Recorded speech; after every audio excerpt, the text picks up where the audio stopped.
they learn a lesson. They don't get the win. Boston gets all 3 wins against Toronto this season. They'll meet again this week. But was there anything in this game that made you feel like Toronto's ready for a first-round matchup with Boston, which may inevitably be coming in the postseason? I think all the signs point to a Boston-Toronto Maple Leafs first round. And, the Toronto Maple Leafs are trying to make up ground to have home ice. Right. Now they fall 8 points behind. It doesn't really. John Tavares nailed it. He goes, Boston was better in front of their net than Toronto was in front of their net. It's the margin. And when you're playing good teams, that's where it comes. That's a breakaway right off the bat. And so when I look at the Toronto Maple Leafs, these are good opportunities to test yourself against really good teams. And the margins are thin come playoff time. And I think where the Toronto Maple Leafs are really thin is on the blue line. I'm not worried about their forwards. I'm not worried about their goaltending. The blue line. Now, they trade for Labushkin. That's epoxy. Call it tape. Call it glue, a Band-Aid, whatever it is. You got some injuries. You got some problems back there.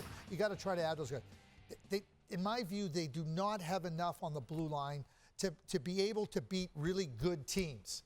And again, you got to beat a team 4 times. Teams that can defend really well in and around their net, that don't give up the front of the net. The Toronto Maple Leafs are not good enough in that area. That's where you look at their team and going into the trade deadline. If Brad Trelane has an opportunity, you believe in this group of players, the core group of 5. Yeah. They've played well enough. If you can strengthen the group, you got to do it. And the idea that there's a price that might be too high. Yeah. The price that's too high is not trying to do everything you can. I'm not talking about being reckless. Yeah. Get real players. Get real defenders. I look at players like Adam Larson. I'm not saying he's available. David Savard. Adam Larson would be incredible. No, but like those types of heavy, weighty defensemen that can defend. When it comes to the playoffs, it's hard hockey. Yep. It's who can go the hardest, the longest. I don't think the Toronto Maple Leafs blue line can do that. Let's take a look at the Atlantic Division standings. All 5 of these teams that we're going to show you are currently in postseason position. Boston 8 points ahead of Toronto for second. Toronto holding 2 games in hand. That's great. You're 8 points behind.